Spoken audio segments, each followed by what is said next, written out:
paz, irmão Edson. Que maravilha, né? Nós, através da quarta dimensão, estando mesmo aí a 12 mil quilômetros de distância, né? Portugal, Brasil, aí no centro-oeste do Brasil, a gente ter esse privilégio, né? Coisa que há uns anos atrás era impossível, agora é possível, podemos olhar a face um do outro, né? Ouvir a voz, conversar como se estivesse junto. Isso prova, né? Que nessa dimensão espiritual não há tempo, matéria e nem espaço, né? Isso é maravilhoso. Muito bom te ver. Deus te abençoe. Os irmãos aí do Brasil, irmão Divino, pastor Damião, pastor Elias, lá em Rondônia, nos Estados Unidos, irmão Ruth, irmão Miguel e tantos outros, irmão Josué, né, também, a mãe de Né, a família dele, e aí no Brasil, o irmão Fábio, a irmã Patrícia. Tem, é porque não dá para falar agora de uma vez. Deus abençoe a todos. É um prazer imenso estar, né, em conexão direta com vocês. Deus abençoe, irmão Edson. Amém, meu irmão. Vamos na dispensação do Espírito aqui. A gente não tem uma pauta programada, né? Não foi. Vamos aqui com o que está dentro de nós e será para a glória de Deus, né? Eu gostaria de iniciar pedindo que o irmão desenvolva, explane esse momento que estamos vivendo sobre relacionamento. A gente vive uma grande mudança nas relações, né? Aqui, por exemplo, mesmo eu amando o irmão, a gente está geograficamente em uma distância gigante, né? No entanto, a gente vê que às vezes tem pessoas que estão fisicamente perto, mas há um abismo, né? Então, eu gostaria que a própria comunhão, o que de fato é a comunhão? É você estar ali fisicamente com a pessoa, né? A gente vê um mundo aí cheio de igrejas e quanto mais se abre igreja, menos você tem coisa mais fácil é casar. Agora, e manter casado? Ser de fato um. Gostaria que o irmão desenvolvesse, explanasse para a nossa edificação. Esse problema, irmão, ele engloba até mesmo falta de revelação. Porque você não. No tabernáculo havia 3 partes. O átrio estava do lado de fora. Na segunda fase do tabernáculo, o lugar santo, ali era onde matava os animais, ali tinha um candelabro, tinha ali o pão. Quer dizer, mas a presença de Deus estava lá dentro, no lugar do Santo dos Santos. Isso não mudou. Isso continua do mesmo jeito. Para você ter comunhão com Deus, você tem que entrar véu adentro. Então, o que acontece? As pessoas, elas estão na mente carnal, preocupadas com o físico, com o lugar, com aquilo que é aparente, com aquilo que é visual. Ah, eu estou aqui, estou ali, estou com fulano, estou com ciclano. Mas Jesus foi muito claro, conhece? Quando ela perguntou para ele sobre adorar a Deus em Jerusalém ou no monte, ele disse, olha, a hora é e a hora é agora, em que os verdadeiros adoradores adorarão o Pai em espírito e em verdade. Jesus falou que não nos deixaria órfãos, que voltaria para nós, que estaria conosco todos os dias. Você está vendo fisicamente Jesus? Você não está, você está palpando nele, porque ele já, a coisa agora é dentro do véu, não é fora mais. Deus trabalha de dentro para fora, não de fora para dentro. Então, essa comunhão, ela é em espírito e em verdade. Em espírito, estamos juntos. Poderíamos estar fisicamente juntos todos os dias, mas não está no mesmo espírito. Entende? Não está no mesmo espírito. Né? Está em outro espírito. Você vai a uma igreja, ali ele está em um espírito, em comunhão com aquela convenção, com aquele bispo, com aquele arcebispo, com aquele papa. Esse modelo de igreja que nós temos aí hoje não é o modelo da igreja do primeiro século, é o modelo da igreja romana. Entende? Então, estar junto com um amigo, amor fraternal, Paulo, nas suas cartas, muitas das vezes ele fala, em espírito estou convosco, ainda que não estou fisicamente. Estar no mesmo espírito, a esposa com o esposo, o amigo, está em comunhão, comum acordo, tem tudo em comum, pensamentos iguais, fé igual. Como andarão 2 juntos se não estão de acordo? Mas, no entanto, as pessoas antes de vir à política, os homens andam juntos. E, às vezes, não estão na mesma visão, mas é só um momento ali. Então, isso acontece muito. Você pode estar em uma igreja pegar em uma igreja e você está em uma visão, em uma comunhão com Deus, e eles estão em outra. Eles estão em outro entendimento, que não é o seu. Mas, fisicamente, às vezes as pessoas nem percebem. Então, estar em comunhão com Deus é em espírito e em verdade. É dentro do véu, é a presença de Deus vivendo aqui. Se esse mesmo Deus que vive aí em você, então essa comunhão é perfeita. Amém, irmão. E palavra tremenda, verdadeira e despretensiosa de glória, né? Nós vemos que por que não se busca esses grandes líderes? Por que não vão lá na casa daquela irmãzinha, daquele irmãozinho? Eles estão sempre querendo as catedrais, os holofotes, e nós vemos a própria majestade quando desce. De fato, havia naqueles dias muitas virgens e famílias poderosas. No entanto, ele escolhe Maria, e o lugar aonde nasce o nosso Salvador é numa manjedoura, né? Ao falar isso, eu gostaria também de ouvir o irmão desenrolar essa grandeza de Cristo tão não percebida aos olhos, 50, 100 mil pessoas, né? Espiritualmente, qual que é o impacto, né? Enquanto o homem está sempre com quantidade, Deus está mais sempre olhando para a qualidade. Nós vivemos hoje, Moés, um sincretismo religioso, onde a agenda do homem é que prevalece. Lembra que eu te falei que essa igreja CNPJ que existe agora não é o modelo da igreja do primeiro século.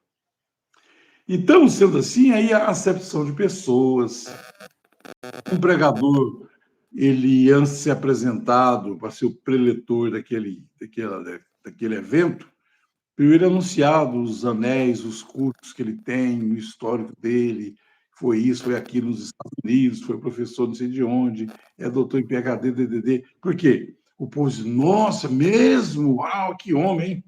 Então é o homem na frente. A igreja também se tornou uma igreja CNPJ, uma igreja mercantilista, uma igreja negócio. Então, dentro disso aí, como é que isso vai produzir amor fraternal? O sistema nunca, irmão, produziu nada. O sistema forma homem, Deus transforma. O sistema manda os homens para o burilado em suas escolas, Deus manda para o deserto. Olha onde foi Moisés. Deus não podia usar Moisés ali, ele já era príncipe, diz lá em Atos, capítulo 7, que foi formado e educado em toda a ciência do Egito. Deus não podia aproveitar aquilo, esperar ele ser o próximo faraó, para libertar o povo dele. Deus não trabalha assim. Tirou ele dali, pôs ele para amassar barro com os pés e depois enviou para o deserto, para depois enviar ele de volta para tirar o povo. Aí você vê isso com todos os profetas. João Batista veio do deserto. O próprio Jesus, após ser batizado, diz que ele andou 100 quilômetros para pegar uma fila de um batismo de pecadores. Já pensou? Ele entrou na fila dos pecadores para ser batizado. Quando João vê aquilo, assusta. Ele disse, deixa eu cumprir toda a justiça. Então, veja só, ele foi levado depois para onde? Para o deserto. Ficava quanto? 40 dias. Um dia nós vamos estudar sobre o número 40. Paulo foi para onde? Após encontrar com Deus no caminho de Damasco. Para o deserto da Arábia. O que ele falou? Não aprendi nem recebi idioma algum, mas por uma revelação. Então, é assim que Deus trabalha, irmão. Então, o sistema não forma nada. Passa muita informação, Deus transforma. São pontos aqui que você vai falando, as palavras são chaves, vai se abrindo, são luzes que vão clareando, né, o entendimento. Essa parte, por exemplo, da forma, né? O homem forma, Deus transforma. Deus transforma. É uma grande verdade, né?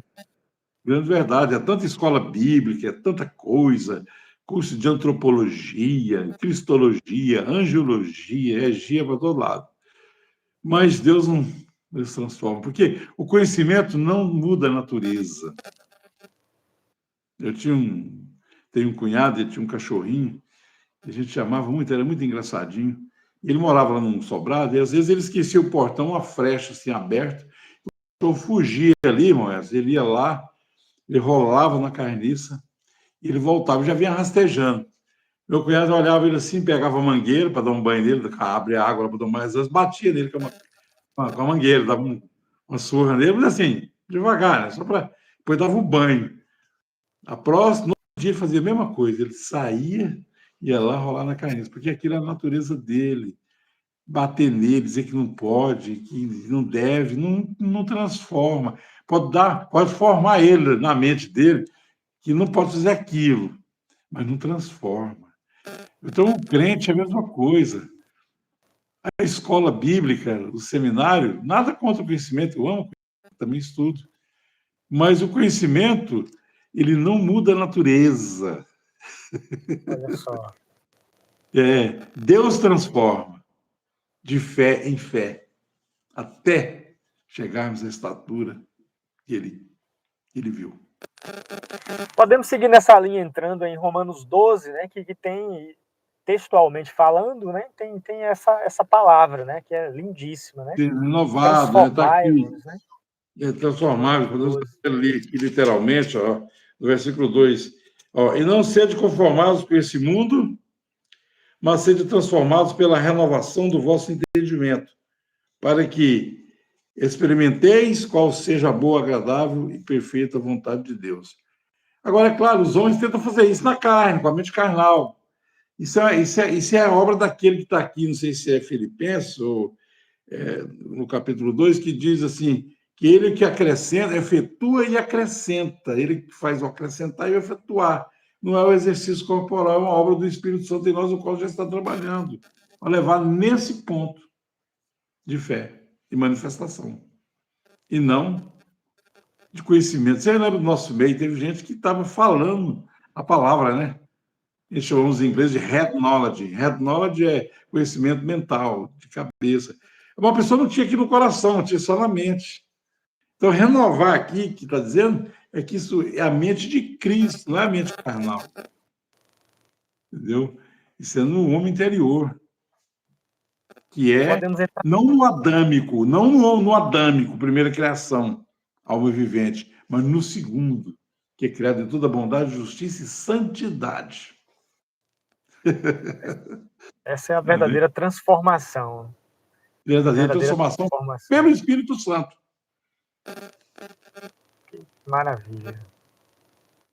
Maravilha. É o que se precisa. Eu te pergunto, irmão Edson, eu pergunto ao irmão, eu tenho aqui também uma pergunta para fazer para o irmão. Por que a verdade tem sido tão desprezada? O irmão me perguntou assim, pastor, eu vejo que isso pega fogo no púlpito e a igreja não vai junto. Por quê? Eu falei, porque não está vendo. Não está enxergando o valor do que aquilo que está sendo falado. Mas chega na frente da igreja e oferece multiplicação de pão e peixe para você ver. Não pega fogo. Né? Por que você acha que a palavra, tanto ela, espírito, como ela na pessoa, é tão rejeitada? Os homens têm rejeitado tanto, né, essa palavra, nessa hora que nós estamos vivendo, principalmente. O que você pensa disso? Isso é com muita dor que a gente sente isso, né?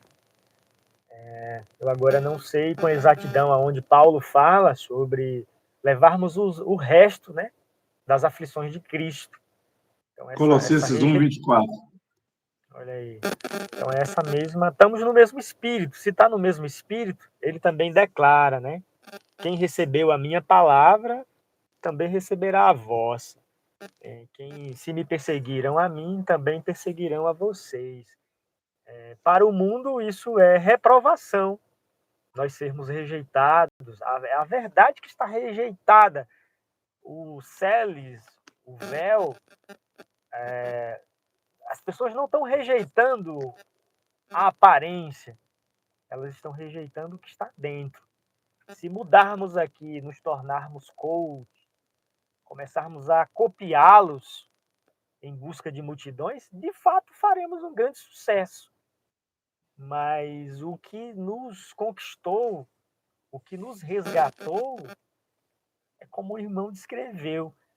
A primeira operação do Espírito é levar ao deserto, fazer com que o homem se esvazie. O deserto serve para isso.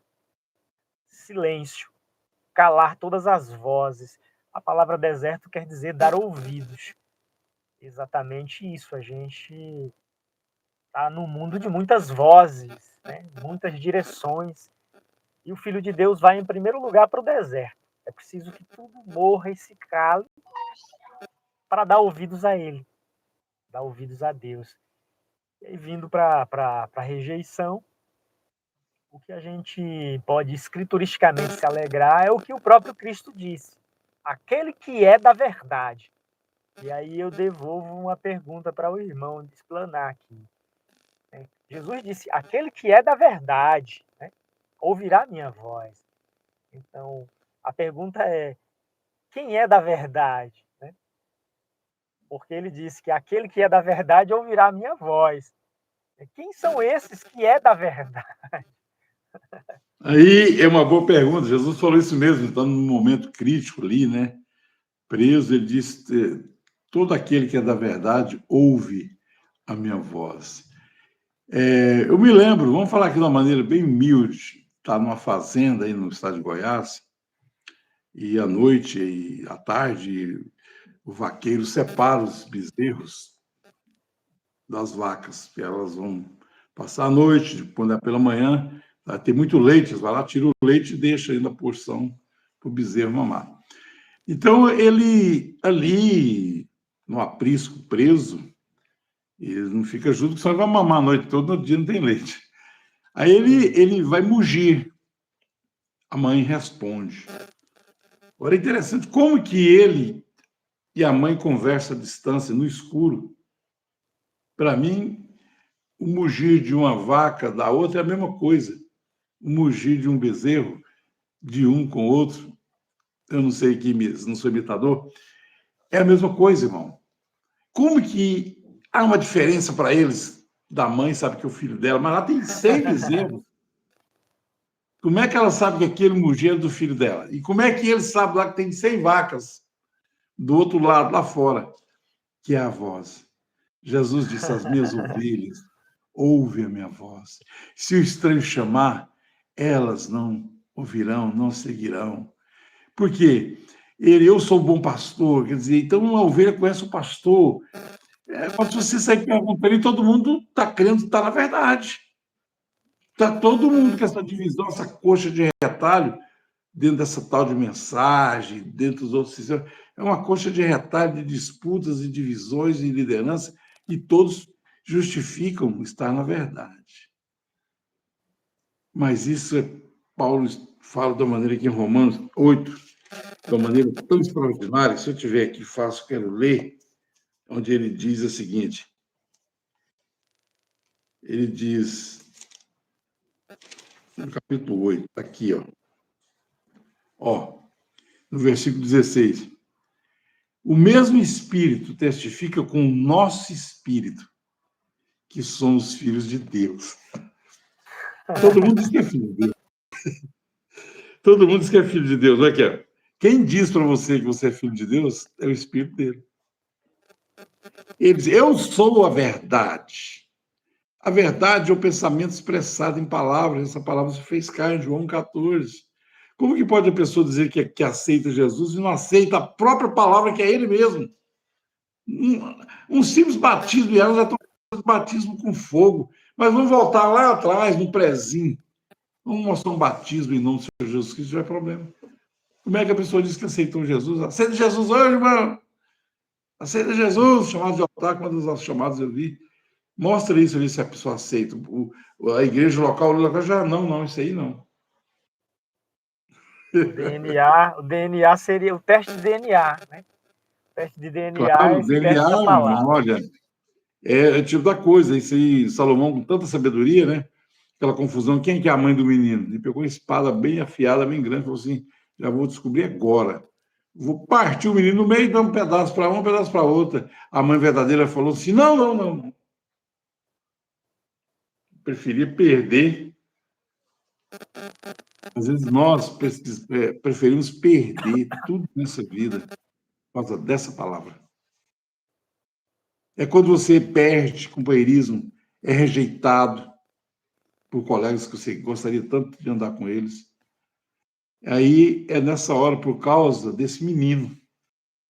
Não lá da manjedoura, mas desse menino que nasceu, dessa manjedoura que somos nós, e está crescendo.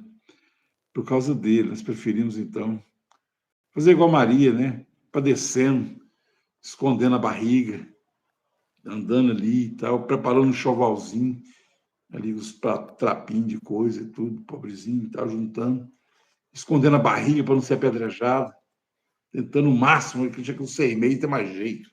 Quando essa palavra cresce, Paulo tem dores de parto. Gálatas, até que Cristo seja formado em vocês. Gálatas 4:19. É um assunto maravilhoso. Dores de parto. Até que Cristo seja formado e possa dar a luz ao Filho de Deus em nós. Isso que é tremendo, irmão, que as pessoas não percebem. Você é rejeitado por causa disso. Paulo disse, aprove a Deus revelar o seu Filho em mim. Foi só em Paulo? Então, aprova a Deus revelar o seu Filho em mim e você também. Por causa disso, sou rejeitado. Me permita aqui te fazer outra pergunta para a gente desenvolver essa compreensão tão maravilhosa da palavra. Ismo. Né? Ismo que já em outros momentos em particular e até em pregações, o irmão já bem nos ensinou, né, sobre o que seria ismo. De uma forma simples aqui. Vamos pensar assim. Se eu sair aqui do meu carro, automaticamente eu terei que entrar em um outro ambiente. Todas as vezes que você sai, você entra. Saiu de um lugar, entra em outro. Então vamos pensar aqui. O ismo, né? Saindo de um ismo, para onde Deus nos leva? De fato, Deus nos tira do ismo. Em Colossenses 2, Paulo vai falar que nós não podemos estar nos rudimentos, nas filosofias, nas teologias. Nós precisamos estar em Cristo, enraizado. Gostaria que o irmão desenvolvesse isso, porque para nós aqui é um tanto indireto falar, se o público que ouvir isso não for o público das igrejas das mensagens, não vão entender muito bem. Mas de uma forma mais simples, né? O que seria sair de um ismo para outro? O ismo, irmão, o que é um ismo? É um sufixo, né? Empregado em tudo aquilo que se organiza. Então, o cristianismo termina com ismo, porque foi algo que virou uma religião, como o budismo, né? Como todos os ismos, o catolicismo, né? Protestantismo, virou ismo também. Dentro de uma organização, esses ismos, né? Branismo, é outro ismo. Ué, isso é um grande catolicismo, é outro ismo. Entendeu? Denominacionalismo, dispensacionalismo. É tudo aquilo que vai se tornando uma organização, como eu estava te falando aquela hora, que é o caso, o povo não lê a Bíblia. E os pastores estão presos em suas catequeses, que eles aprenderam em seus seminários. Então fica é como se fossem aqueles papagaios teológicos, repetindo aquilo, tanto dentro do branismo, repetindo o que Brano falou, outro calvinismo, arminianismo, é tudo ismo, vira um papagaio teológico, repeteco do que os outros falou. Agora, a grandeza de tudo isso que Jesus não fundou nenhum ismo. Então, tirando o povo dos ismos, para onde vai levar? Para Cristo. Como é que se coloca a pessoa em Cristo? 1 Coríntios, aqui, acho que é 1:13, não é 13, 12, 13. 12, Por um 13. espírito somos todos batizados em um corpo, em uma igreja que é o corpo de Cristo, formando um corpo. Você só entra em Cristo pelo batismo do Espírito Santo, que vem através da fé, pelo ouvir, acreditar, quando Deus aceita o seu crer, está correto? Ele vem e sela. Para por aí? Não. Paulo disse, não entristeçais o Espírito Santo de Deus que está em vós, o qual está selado para o dia da eleição. Mas ainda pode, depois de selado, ainda pode entristecer o Espírito? Pode. Porque aí começa a nova fase. Foi selada, ela engravidou. E agora vai crescer. A coisa vai caminhar. Entendeu? Até chegar o amor perfeito. Começa com virtude, aquelas 7 virtudes ali. A antepenúltima é o amor fraternal, que você não vê nas igrejas dos homens, não tem. É uma árvore sem fruto, os ismos. Então Deus quer tirar do ismo. Infelizmente as pessoas querem criar ismo, mais um ismo, mais um ismo, mais uma organização, mais um papa aqui. É um sistema romano cheio de reizinho, para tudo quanto é lado. É, cheio de reizinhos. Todo dia levanta um reizinho. Que era o quê? Era o grande César, né? Lá em cima. E ia descendo. Os países que eles ocuparam militarmente, igual nós temos hoje também, ali tinha o quê? Tinha um governador.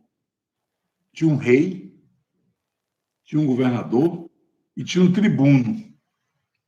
O tribuno era o quê? Um comandante militar regional. Então, nós tínhamos o tribuno, nós tínhamos Pilatos e tinha Herodes, que era o rei. Mas ligado à cabeça, que era Roma. Mas no sistema, a mesma coisa, cheio de reizinhos, para todo mundo lado.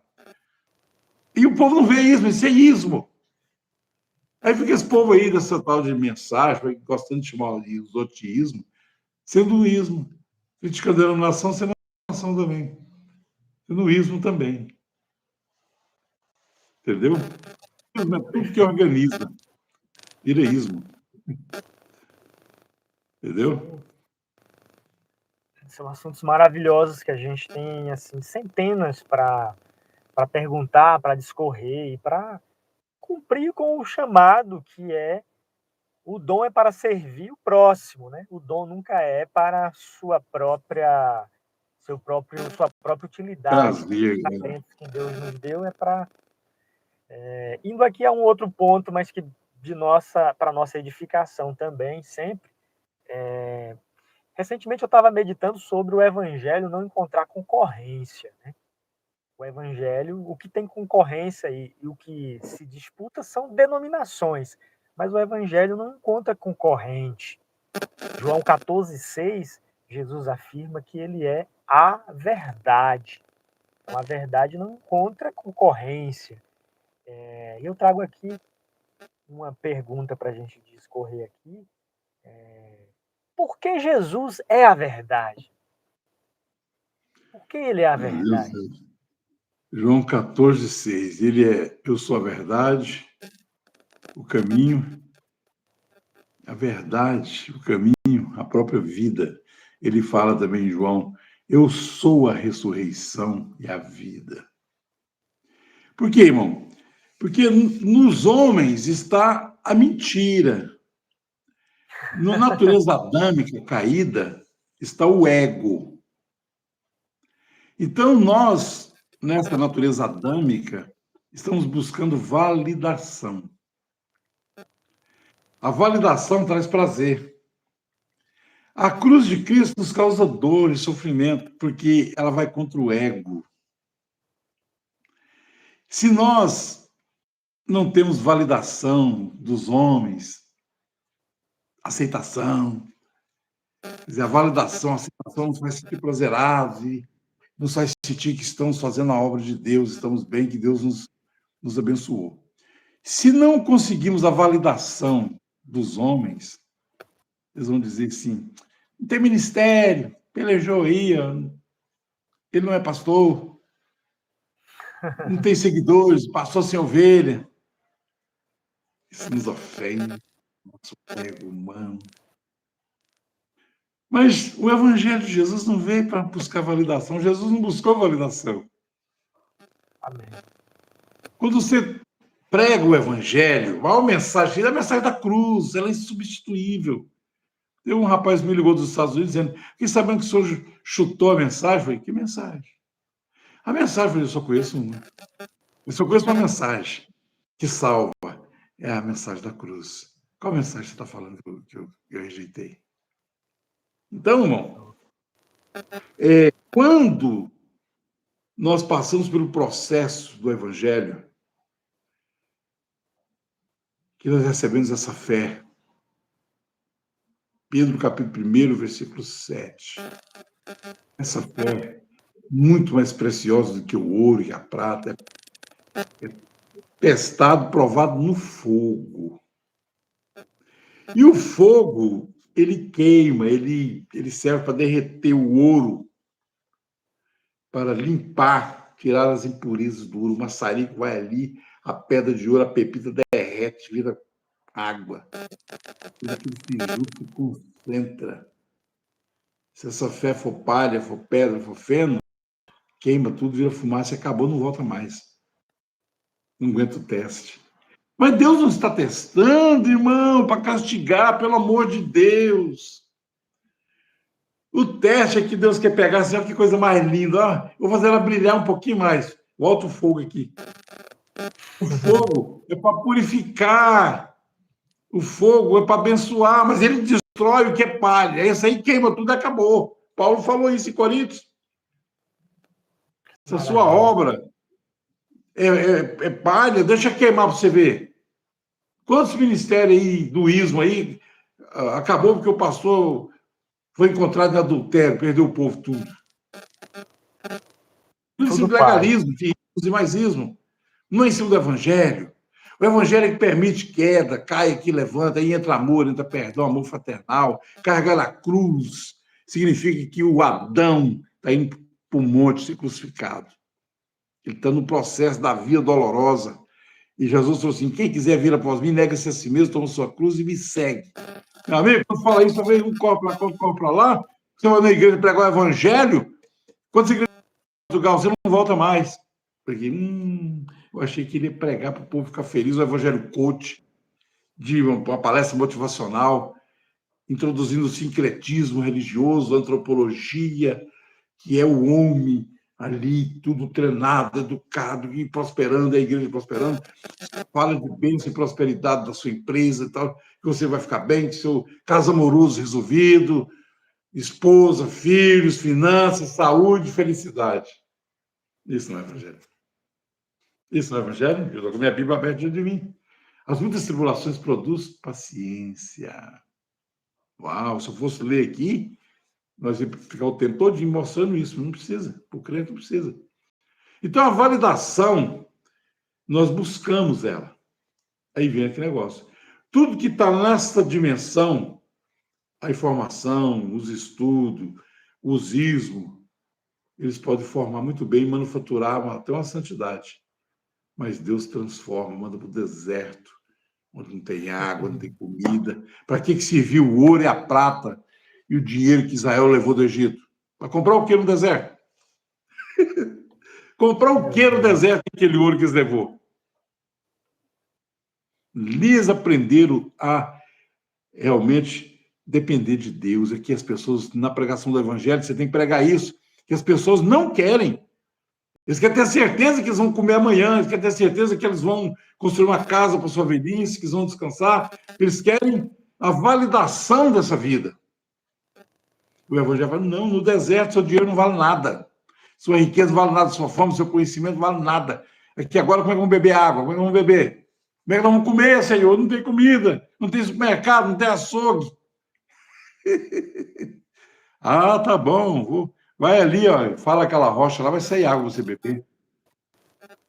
Não, amanhã eu vou mandar codornizes para vocês comer, dependendo de Deus. Mas quando eles entraram na terra, não está pregar, não está pregar. Quando eles entraram na terra, o maná parou de cair. Pronto, agora. E eles comeram dos frutos da terra.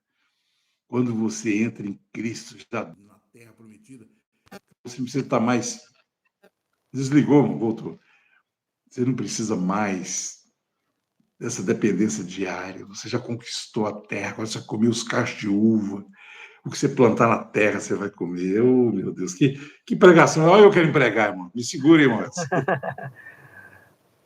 Que maravilha. Isso é extraordinário. A gente está com um pouquinho mais de 30 minutos. E é isso, meu irmão. Vamos aqui para finalizar. E deixamos previsto aos sábados, conforme o tempo do irmão, a gente manter isso. Isso aqui é um início. E entregamos nas mãos de Deus. Nós não buscamos validação e nem glória humana, mas um grande fato é Deus está falando e Deus não está falando às paredes. Vai ter alguém para ouvi-lo, né? Eu agradeço, bom, essa oportunidade, né, de ver o fruto, né, de anos que passamos juntos em Brasília, na Igreja de Brasília, e no final, né, Deus sabe o que faz, né? Olha que coisa mais linda, né? Tem você com esse grau de conhecimento, de revelação, porque isso é um tipo de coisa que se a pessoa não está no mesmo espírito, não tem nem como conversar, né? Nós estamos aqui, as perguntas são excelentes. O Mão Divino, né, que eu não consegui adicionar ele aqui, mas estamos ainda engateando tecnicamente, né, para fazer essa transmissão. Tem aí irmãos de Brasília, irmão Fábio, irmã Patrícia e outros aí também. Tem a irmã Lu também. Nós vamos, na partir do próximo sábado, já estar melhores na transmissão, eu creio. Deus vai abrir as portas. Agora nós vamos aproveitar, e o irmão Edson vai editar esse vídeo para nós, através de pessoas que não estão aqui agora, mas uma vez que o vídeo está editado, postado, enviado para pessoas, nós participarão também. Sim. No mesmo tempo, né? Essa dimensão põe tudo no presente, não tem amanhã nem depois. Amanhã a pessoa vai ouvir e vai estar presente conosco aqui agora. Mês que vem alguém vai ver esse vídeo e está presente conosco aqui agora. Deus te abençoe em Brasília. Nós não estamos mortos, porque Deus está vivo. Eu sou o caminho, a verdade e a vida. Ninguém vem ao Pai, a não ser ir ao Pai. Ele está nesse caminho da palavra de Deus, no caminho de Cristo. Deus abençoe a todos os irmãos que vão ver esse vídeo, apreciar juntamente conosco, e todos os irmãos que nós temos, né, em Brasília aí, Irmão Divino, todos que ainda, né, daquela turma toda aqui, muita saudade. Todos, e muito obrigado por esse momento tão precioso. Todos os sábados, nesse mesmo horário, irmão, eu comprometo a participar dessa bênção aqui, amém, em nome do Senhor Jesus Cristo.